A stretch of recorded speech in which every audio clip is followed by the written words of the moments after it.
Right, back once again. So today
what's going on YouTube? It's your boy Rich Nice back once again. So today we're working back on the C-10 project.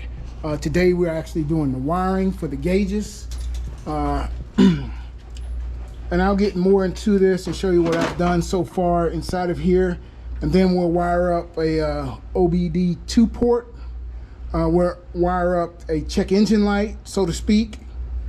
And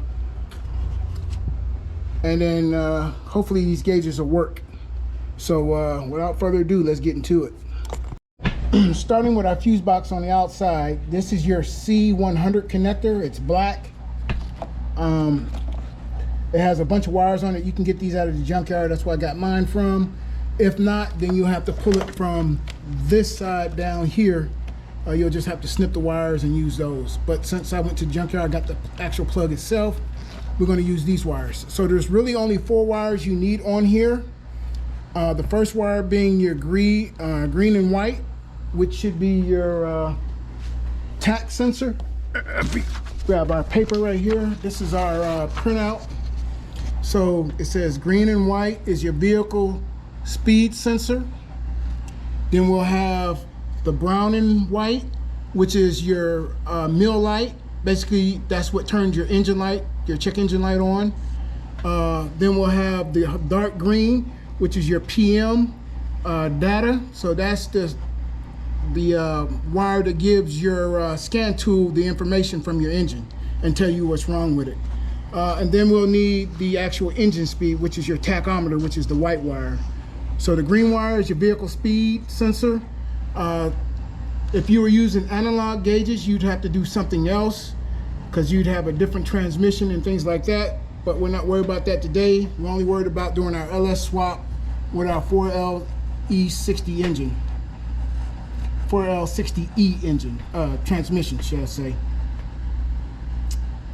So without further ado, let's go ahead and start running some of these wires on the inside. All right, so I went and robbed some wires from our new harness that we're not using. So the white will go to the white. This it's more of an aqua color, but I'm going to hook this to the dark green. And then this light green will go to the green and white. And then we have a brown that will go to a brown. So I will get these hooked up and then we'll be back. Basically what I'm using is these butt connectors that have solder already in them. And basically you just use your heat gun and it melts the solder onto the wires. And also seals them from weather and everything else. So I really like these. You can get these off of Amazon. That's where I got mine from.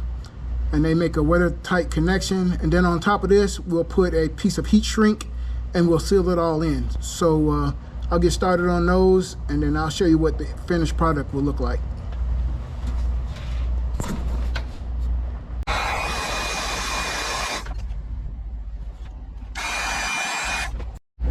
All right, YouTube, got all 4 of them done. This is what they look like. All right, YouTube, we got all 4 of them done. We got our wires running on the inside. We have a actual wire tie here that keeps it from pulling through. The wires actually come out, they're right here, along with the other wires that go to our dash that are right here. So we'll get these wired up. There'll be a few things that we won't be able to wire.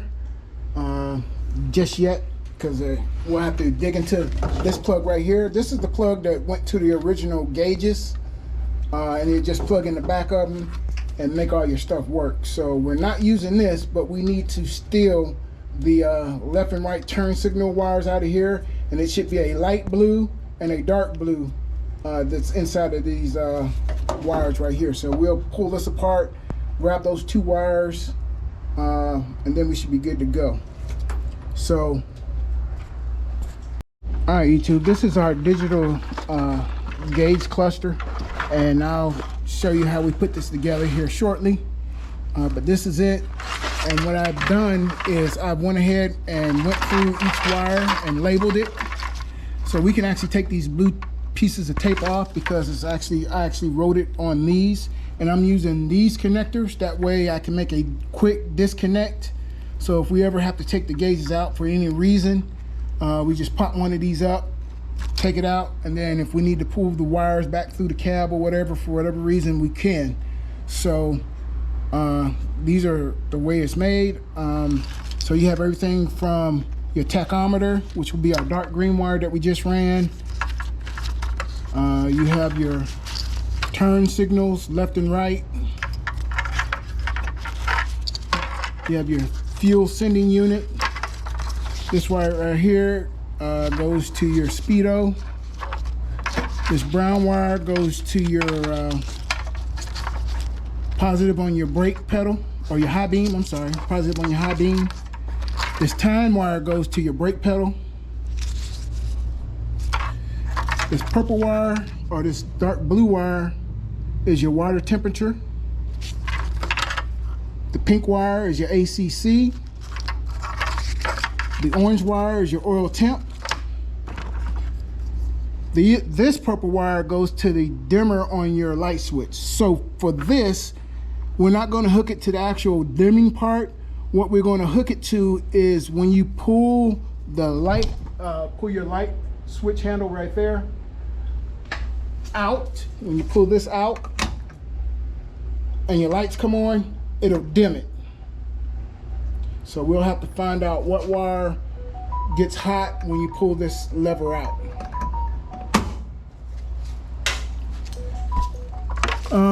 And then red will go to your battery, and then of course black to your ground. So seems straightforward, pretty easy. So let's get to it.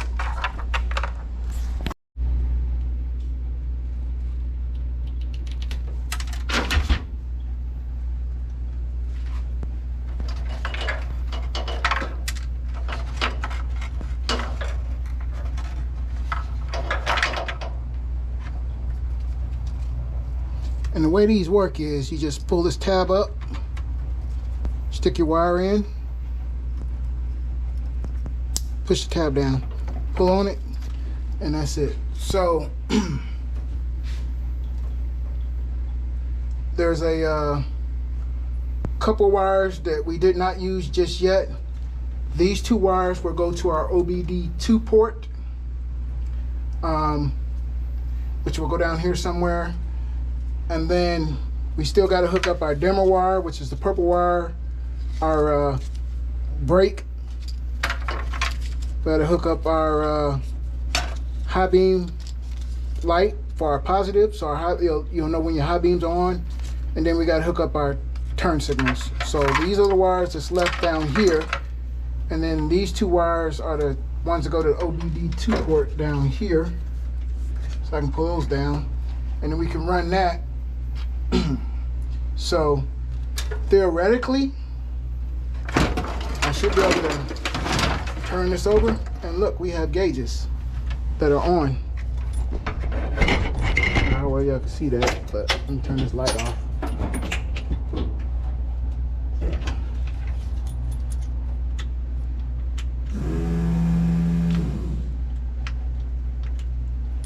So evidently I got something wrong, because the pink wire, they're supposed to come on with the ignition. So I gotta go back out and figure out where I messed up. But yeah, there you go.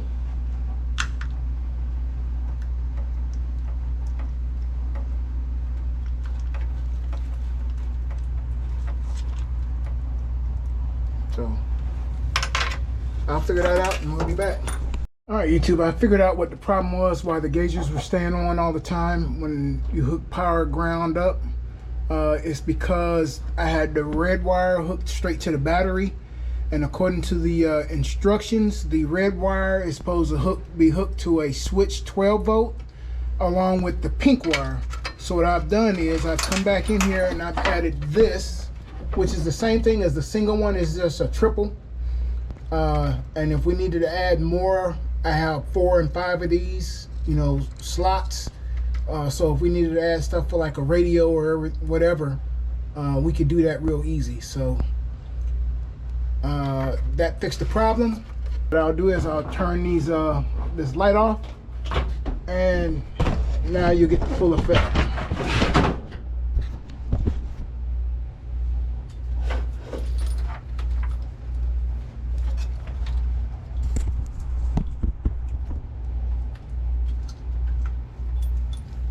There we go.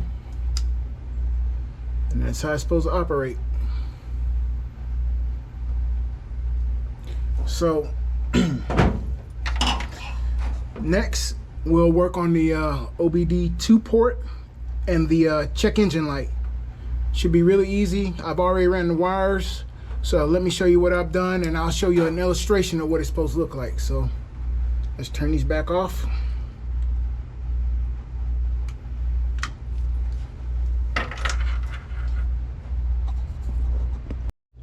All right, YouTube, now that we have, let me turn this light off real quick.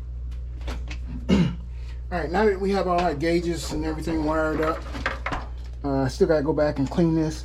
I did have to come back to our plug right here, which plugs into the back of our dash cluster, and I needed 4 wires out of here. This blue one and this dark blue one, light blue one are both turn signals. This green one is for your high beam, and then this brown one is for your brake warning light. So those are the 4 wires that I needed out of here. And you can see I just spliced them in right here, and they're going down to our gauge cluster. So I gotta go back and finish cleaning that up. We got our light switch in, as you can see. Our headlights work. And then when I hit the high beam works. So, and also on our gauge cluster, when I hit the high beam, you'll see the blue light come on right there. So our lights work, so we're good to go there. Also, when our gauges are on, I had to tap into our park light sensor or park light wire. That way when you pull the lights on, this actually dims at night. As you can see, I'm not sure how well you can see that. See how bright it is there? And then it dims a little bit. But anyway, that's that. So we'll be on to the next project, which is I'm gonna show you how to hook up your OBDII port and your engine warning light. All right, YouTube, hopefully you can see this. So this is basically what your OBDII port looks like. When you hold it up, you have the big end up top, and you have the little end on the bottom, and it's numbered 1 through 8 at the top, 9 through 16 at the bottom. So you only need 4 wires out of this whole thing when you get it, because you can buy these used from Amazon, new from Amazon, and they got a bunch of wires on them, but you only need 4 wires out of the whole thing. You will need number 2, which will come out of here. It'll go into your C-10 block or your C-100 block plug, and this is for it'll be a green wire, your data. So this will be your data. Then you will need pins 4 and 5, and both of these will be connected together, and they'll come out and you'll ground them somewhere on the vehicle. And then the last thing you need is pin 16. Pin 16 is hot all the time, so we're going to use the LS fuse box, and we're going to take it and run it to the white plug, which is C1, and we're going to plug it into F7. So hopefully when you got your LS wiring harness and you took all those wires out of these plugs, you kept them.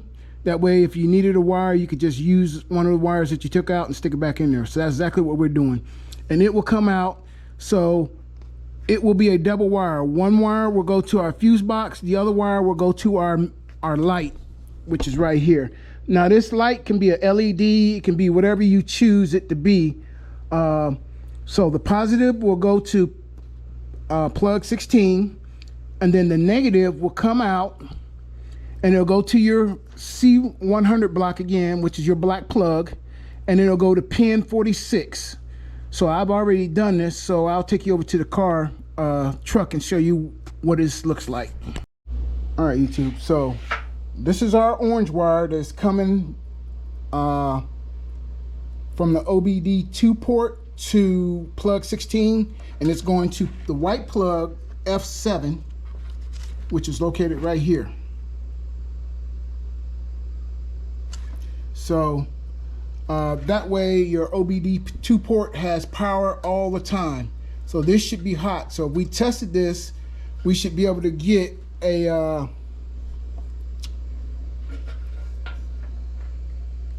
power, just like that.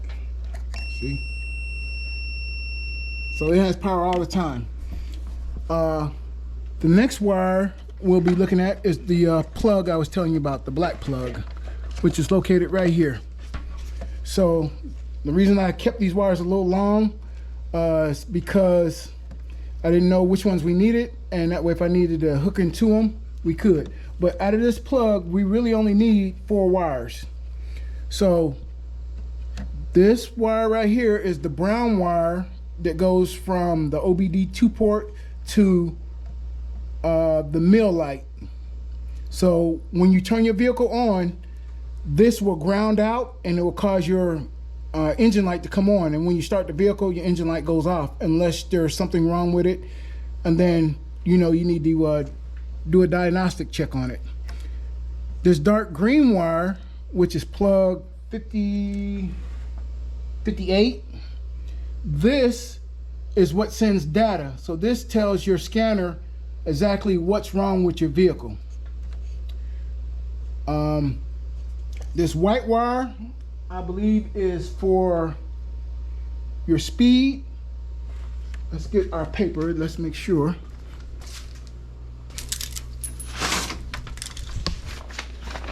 So this is your C100 connector. These are the wiring colors over here. And this is what it is. So the white and green wire is for vehicle speed. So this goes to your speedometer. So this green and white one right here. And what I did was I used a light green to take it into the vehicle to hook to our dash. And then this white one, if you look right here, white engine speed. So this goes to your tachometer. So with this LS swap, we may end up needing a resistor to put in there just to make sure our tachometer works. And with these digital gauges, it has 1, 2, 3, 4, 5, 6, 7, and 8 cylinders, and I think it goes all the way up to 12. But we need to put our gauges, tachometer, into 4 cylinders. So when you turn this on,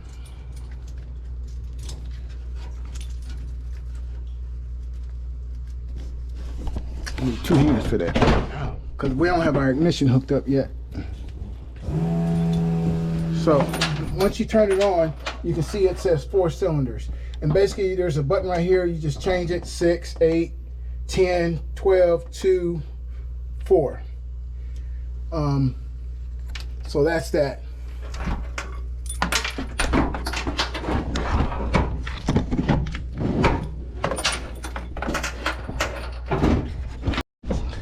All right, so here's our OBDII port. Again, if you're looking at the big side up, it's numbered 1 through 8, 9 through 16 down here. So if you look at the back, we have pin 1 or pin 2 that goes to our mill light. I'm sorry, pin 2 goes to our data. So on this side, this is the dark green that comes in from the black plug out front. We have our orange. This goes to the white connector, F17. As you can see, I have the actual power for the mill light on here too, so it has power all the time. And then we have our 2 grounds, and I have them grounded outside to our distribution block. So that's all the 4 wires that you need for your OBD2 port. And then here's our mill light. So basically when you cut the vehicle on, this will come on, and when you start the vehicle, this will stay on for a couple of seconds and it'll cut off as long as you don't have any issues or codes. If it stays on, that means you need to do a diagnostic check with your plug and figure out what the codes are and try to fix them that way. So I will attempt to turn this on with one hand since our ignition is not mounted yet.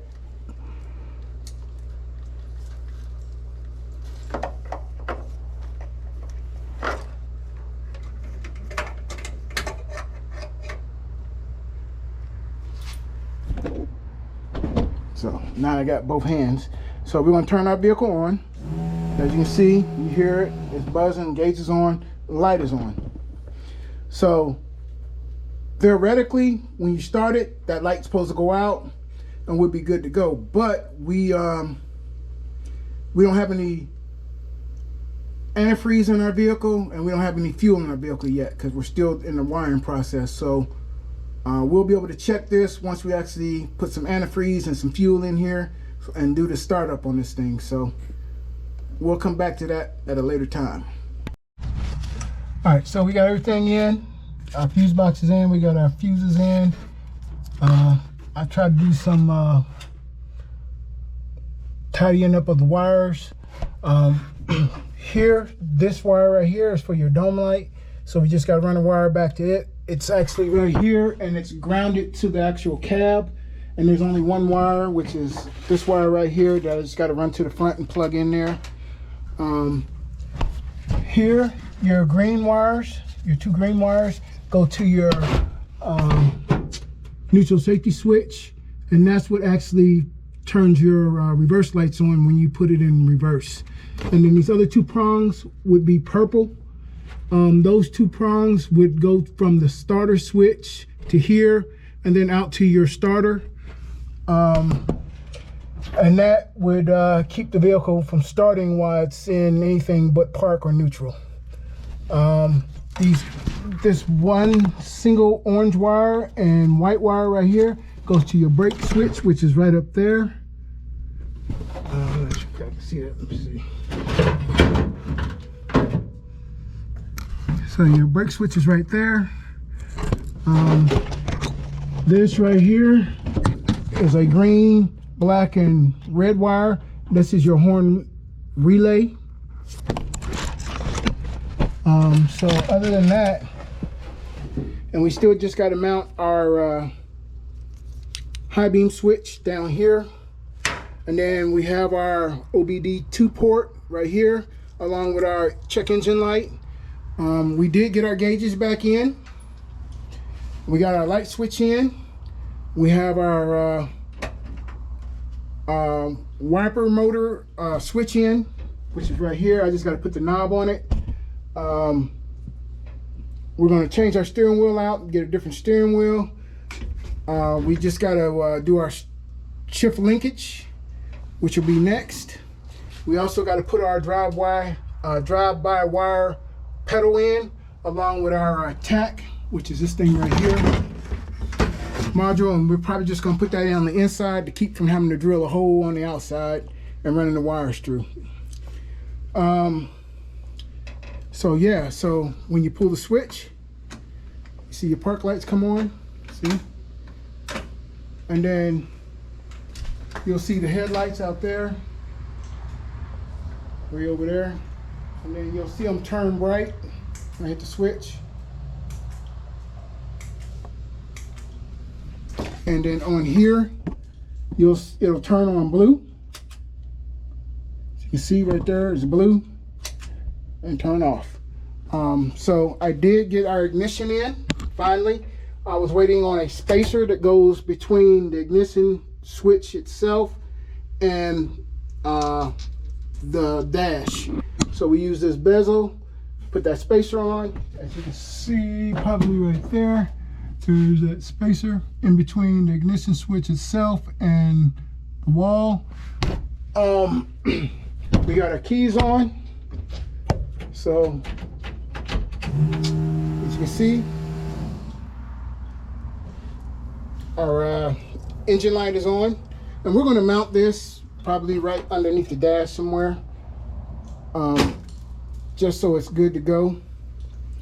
So everything is hooked up and is good to go. So on to the next project, which will probably be, we still got to do our master cylinder, we still have to do our proportioning valve, we still have to bleed our brakes. Once we do that, we have to do something about our steering shaft right here, and our shift linkage. And then this thing will be ready to start and drive somewhere, I think.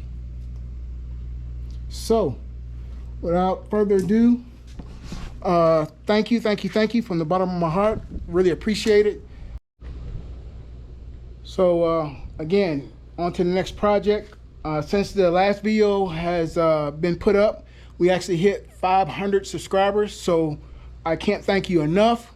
We're halfway to 1,000, and 1,000 is when you actually start making some money on this channel. So thank you for getting me this far.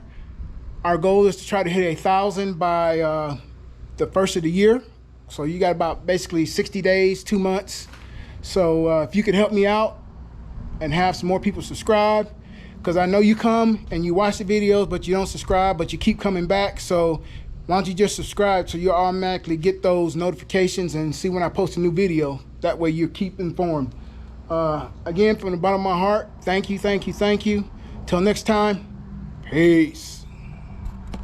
One thing I did forget to mention, that we are pulling our vehicle speed for the speedometer from the computer.